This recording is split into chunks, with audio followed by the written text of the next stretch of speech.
Sir அது hello, எங்களுக்கு வேணா ஆஃப் பண்ண மைக்க கொடுத்துருங்க, அதுதான் பெட்டர். வந்து எல்லாருக்கும் வணக்கம். நான் வந்து ஒரு அதிர்ச்சியில் இருக்கேன். நாங்கள் வந்தோம், முன்னாடி உட்காந்தோம், ஆஷிக் அஞ்சனா முகத்தை பார்த்தோம், எங்கள் கூட இருந்த ஆர்டிஸ்ட் முகத்தெல்லாம் பார்த்து பேசிகிட்டு இருந்தோம். இங்கே ஸ்டேஜில் வந்தால் தான் தெரியுது இவ்வளோ பெரிய கூட்டம் இங்கே இருக்குன்ட்டு. ஆமாம் சார். உண்மையாகவே கிட்டத்தட்ட ஒரு 30 வருஷத்துக்கு முன்னாடி என் முதல் படம் பண்ணும்போது நான் ஒரு காலேஜ் ஃபங்க்ஷனுக்கு வந்து ஒரு ஹீரோ கூட போயிருந்தேன். அப்போ ஸ்டூடெண்ட்ஸ் கலாய்ச்சதெல்லாம் பார்த்துட்டு லைஃப்பில் நீ காலேஜ் ஃபங்க்ஷன் மட்டும் போகக்கூடாதுன்னு நினச்சி இந்த 30 வருஷத்தில் எத்தனையோ காலேஜ் ஃபங்க்ஷனுக்கு நான் போனதில்லை.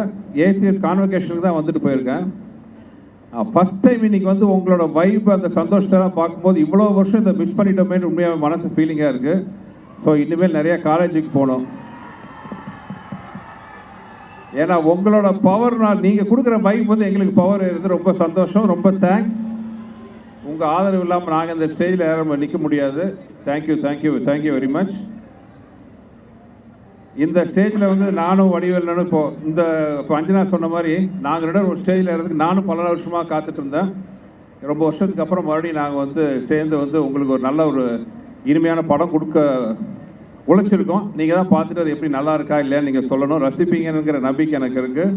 முதல்ல சுந்தரன் சார்பாகவும் என்னுடைய சார்பாகவும் முதல்ல புரட்சி தலைவருடைய இதயத்தில் வாழ்ந்த இதயக்கணியாக திகழ்ந்த அருமை ஐயா ஏஜிசியாவை அவர் பாதம் தொட்டு அவரை முதல்ல நான் வணங்குற இந்த இடத்துல. அதாவது இந்த கேங்கர்ஸுங்கிற படத்தை, இந்த ஆடியோ ஃபங்க்ஷனை ரொம்ப அருமையான இடத்துல வந்து துவங்கியிருக்காங்க. எனக்கு கிட்டத்தட்ட ஒரு 10,000-15,000 ஸ்டூடெண்ட்ஸ் நிற்கிறீங்க. உங்கள் முன்னால் இதை ஆரம்பிக்கிறது வந்து ஒவ்வொரு ஸ்டூடெண்ட்டும் வந்து ஒரு மீடியா மாதிரி. அது இந்த கேங்கர்ஸுக்கு அருமையான ஒரு நகைச்சுவை திரைப்படத்தை இந்த உலகம் பூரா நீங்கள் கொண்டு சேர்த்தீங்க. வேற விண்ணுலகத்துக்கெல்லாம் கொண்டு சேர்த்துருவீங்கன்னு நம்பிக்கைகள் நிறையா இருக்குது. ரொம்ப மகிழ்ச்சியாக இருக்குது. ரொம்ப ரொம்ப ரொம்ப ரொம்ப சந்தோஷமாக இருக்குது. இதில் என்னென்னா, கிட்டத்தட்ட நானும் சுந்தர்ஜி என்னன்னா ஒரு 15 வருஷமாக நாங்கள் சேரல. இவன் பிரித்து வச்சானோ இவன் தள்ளி வச்சான்னு தெரியல. சரி, பிரித்து வைக்கிறதுக்கு ஆளா இல்லை நாட்டில். ஒரு 4 பேர் ஒன்றா போனாவே 2 நிமிஷம் பார்த்தானா 4 பேர் ஒன்றா போகிறாங்க. 4 திசையில் திருப்பி விட்டு போயிடான் நம்ம ஆள். நம்ம ஆளுக்கு அவ்வளோ திறமை இருக்குது. சேர்த்து வைக்கிறானா இல்லையோ, பிரித்து வைக்கிறதுல பெரிய இல்லைங்க நம்ம ஆள். அங்கே போய் ஒரு பாலை போடுவாங்க, அதே பந்தை இங்கேருந்து போடுவாங்க. இந்த அரசியலில் பார்த்துருப்பீங்க, சில பேட்டியெல்லாம் பார்த்துருப்பீங்க. என்னங்க உங்களை பற்றி எப்படி கேட்குறாங்களே, உங்கள் அபிப்பிராயம் என்ன? அது எப்படி கேட்குறது? கேட்கும்போது எப்படி பார்த்துருப்பீங்க, பேட்டியில் பார்த்துருப்பீங்க. சார் நீங்கள் வந்து ரொம்ப வர வர உங்களுக்கு திமிரு அதிகமாகி போச்சாம்ல அப்படின்னு அவர் சொல்கிறாரு. அதை பற்றி உங்கள் கருத்து என்ன? சின்ன பிள்ளையில போட்டு விடுறது அதுக்கு பேர் இப்போ வேலை. அப்படியா சொன்னாங்க? அவன் பெரிய யோக்கியனாவன். பார்த்தா அவனை செருப்பை கொண்டு அடிப்பேன்னு சொல்லிடுறவன்ட்ட நேரம் இங்கே வருவாங்க. ஏம்மா அவங்கள பார்த்தா செருப்பை கொண்டு அடிக்கிறேன்றாரு, அதை பற்றி உங்கள் அபிப்பிராயம் என்ன? அப்படியா சொன்னாங்க? இப்படியே பேசி பேசி பேசி பார்த்தீங்கன்னா மீடியாவில் பூரா பயங்கரமாக ஏறும். எது அது மாதிரி உலகத்தில் வந்து பிரித்து வைக்கிறதுக்கு ரொம்ப சாதாரண விஷயம் இல்லை. அந்த மாதிரி இடையில ஏகப்பட்ட நாட்கள் நாங்கள் பிரிஞ்சது வந்து 15 ஆண்டுகளுக்கு பிரிஞ்சது வந்து எங்களுக்கு வந்து பெருசாக தெரியல. ஆனால் நேற்று பண்ண படம் மாதிரியே இருக்குது. நாங்கள் 2 பேரும் சேர்ந்து பண்ண படம், ஒரு வின்னர் படத்தில் சேர்ந்த மாதிரி இந்த படத்தில் சேர்ந்து ஒரு மிகப்பெரிய அருமையான ஒரு படத்தை கொடுத்துருக்கின்றத என்னால் சத்தியமாக சொல்ல முடியும்னு நினைக்கிறேன். அது சுந்தர்ஜி அண்ணன் கூட சேரும்போது அது அருமையான ஒரு காம்பவுண்டு. அவர் கூட இருக்க டெக்னீஷியன்ஸ் பூராமே அருமையான ஆட்கள். ஒவ்வொருத்தரும் பார்த்தீங்கன்னா ஒரு புத்திசாலி.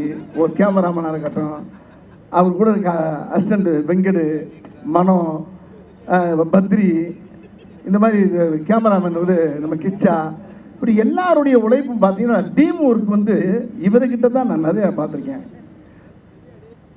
தமிழ் சினிமாவில் வந்து அதிகமாக இருக்கக்கூடிய நகைச்சுவை நடிகரில் வந்து கொஞ்சம் கம்மி தான். பொதுவாக எடுத்துக்கிட்டிங்கன்னா ரவிக்குமார் பண்ணுவார், பி வாஸ் பண்ணுவார். அதுக்கப்புறம் அதிகமாக எனக்கு பண்ணுறது வந்து ரொம்ப தமிழ் திரையுலகத்தில் சுந்தர்ஜி அண்ணங்கிறத நான் சத்தியம் பண்ணி சொல்ல முடியும் என்னால். என்ன காரணம்னா, என்னுடைய பல்ஸ் அவர் கண்டிப்பாக தெரியும். அவர் எதை போட்டால் எதை போடலாம் அப்படிங்கிறத அவர் கண்டுபிடிச்சி வச்சுருப்பார். இப்படி இந்த ஒவ்வொரு படத்தில் ஒவ்வொரு காட்சியும் ஒவ்வொரு சீனும் பார்த்தீங்கன்னா ரொம்ப ரொம்ப ரசித்து பண்ணியிருக்கோம். இல்லை வெங்கட் என்னுடைய தம்பி அசோசியேட் டைரக்டர் சொன்ன மாதிரி இல்லை எப்படி இந்த படத்தில் நாங்கள் இது பண்ணோம்னா, நான் என்ன நினைக்கிறேனோ அவர் அதை பேசி வச்சுருப்பார். அதே மாதிரி அவர் என்ன நினைக்கிறாரோ அதை நாங்கள் 2 பேரும் சேர்த்து பேசி வச்சுருப்போம். இதில் ஒவ்வொரு காட்சியும் அமைகிறது வந்து 2வது விஷயமா இருந்தால் கூட இது சும்மா பேசி முடித்து இமிடியட்டாக 35 நாளில் அந்த படத்தை நாங்கள் முடித்தோம். அதை இது ஏன் இவ்வளோ சீக்கிரம் இந்த படம் முடிஞ்சு எப்படி நடத்துங்கிறது கடவுளுக்கு தான் தெரியுது. இதுக்கு சரியான ஒத்துழைப்பு கொடுத்தது ஐயா ஏஜேசி அவர்களும் நம்ம மதன் சார் அவர்கள் அந்த அந்த அந்த ஐயாவுடைய அந்த புனித தயாரிப்பாளர்களுடைய அந்த கூட்டமே சேர்ந்து எங்களுக்கு அவ்வளோ ஒத்துழைப்பு கொடுத்து இந்த படத்தை ரொம்ப சிறப்பாக எங்களுக்கு பெரிய வெற்றி படமாக்கி கொடுத்துருக்காங்கன்றது இந்த மேடையில் பேசும்போது எனக்கு ஒரு வெற்றி விழா மேடம் மாதிரியே தெரியுது. உங்களுக்கு கேட்கக்கூடிய நீங்கள் என்ன கேட்குறீங்களோ, நீங்கள் என்னென்ன மீம் கிரியேட்டர்ஸ் இங்கே நிறைய எக்கச்சக்கமாக இருப்பீங்க, நல்லா தெரியும். இங்கே ஒவ்வொரு ஸ்டூடெண்ட்டும் எல்லாம் ஒரு மீம் கிரியேட்டர்ஸ் தான். உங்களுக்கு வேண்டிய தீனி ஏகப்பட்ட இடம் இந்த படத்தில் நிறையா இருக்குது.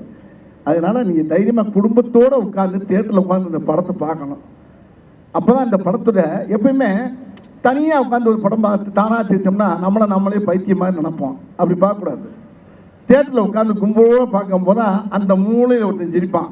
அப்போ ஏன் சிரிக்கிறாங்க போது அங்கேருந்து ஃபயர் ஆகும் பாருங்கள். அப்படியே கூட்டத்தில் அப்படி மொத்தமாக குடும்பத்தோடு உட்காந்து கூட்டத்தோடு உட்காந்து பார்க்கும்போது தான் ஒரு நகைச்சுவைக்கு என்ன பவர் இருக்குது, இந்த கதை எப்படி போயிட்டுருக்கு, இதுக்கு எப்படி சிரிப்பு வருப்புங்கிறத நீங்கள் அங்கே பார்க்க முடியும்.